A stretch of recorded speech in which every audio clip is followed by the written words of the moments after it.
guys, thanks for tuning in to First Impressions TV. I'm Dom, I'm the First Impressions coordinator. I do have a funny accent. It's because I'm from Australia. I'm just going to today run you through what we do with coffee. Here we are in the kitchen, and I'm going to introduce you to some of the really important machines we're going to use. First of all, we have our grinder and then the drippolator. When you come in of the morning, you will need to grab one of these. This is a huge coffee filter, and you will place it underneath the grinder like so. If you look on the grinder, you'll see we have decaf and regular. We make regular in a full pot, which is this button, generally, and decaf generally only comes in a half pot, which is this button. You press a button according to which one you want to make.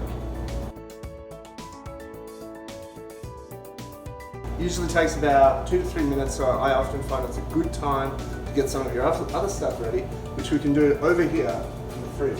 In the fridge, you'll find half and half, coffee mate, and any other supplies you might need. So on the shelf, you'll see we have half and half jugs, hot water jugs. There's a little hot water sign, don't forget to take that out. Lids for the urns and drip catchers. Make sure you take one of these out for each urn that you have. I put on the full ones first just because they take longer.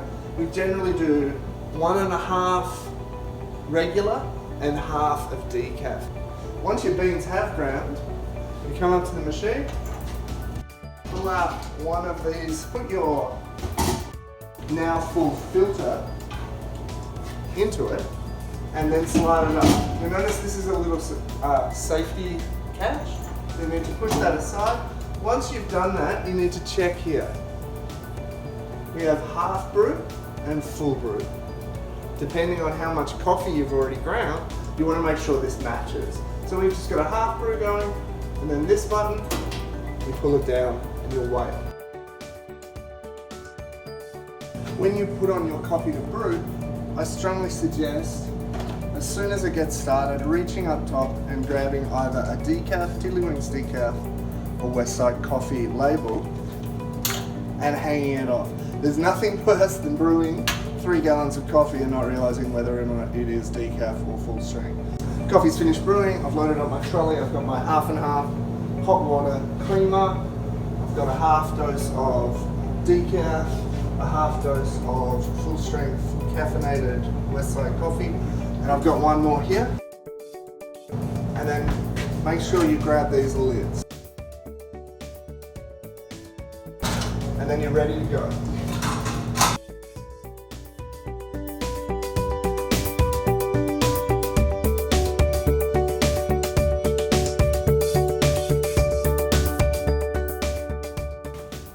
Once you've got everything over here, it's time to set up the station.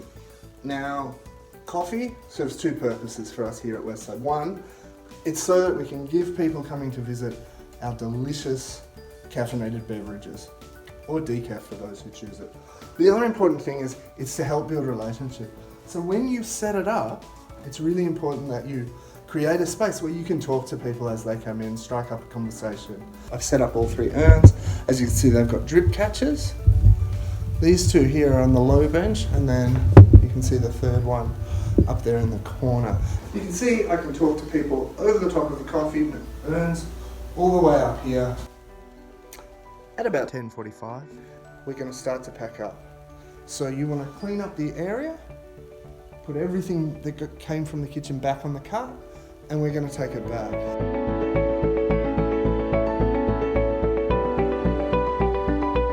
When you bring all the urns back to the kitchen, it's essential that they get rinsed out and put back where they need to be. Grab the urn, bring it over here to the sink, pop the top off, and let all of the coffee out. Once you've got the urn in here, pop it up on the sink, turn the tap to empty out any coffee that's still in there. While you're doing that, take this top off. There's a little catch here that you need to pull out to get the lid off. Pull out this center bit and give it a quick rinse. What I like to do then, extend this hose turn it on with the tap closed just to get a little bit of water in it. That'll help us rinse out whatever coffee's left in it. Give it a shake. And then again, just open the tap and let it run.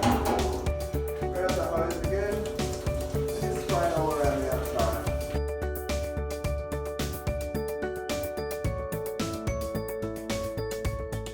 Once that's strained, pop this back inside, and we're going to put it back where the other ones go. You can put one urn away under each drip basket, and then the third one just goes back here around the corner, and you'll see a shelf with a lot of them on. At the end of the service, grab any half and half that's still in one of these jugs, pour it back into the container, and then give it a really thorough rinse in the kitchen. When you bring everything back, just make sure you grab the drip trays and load up the dishwasher with them.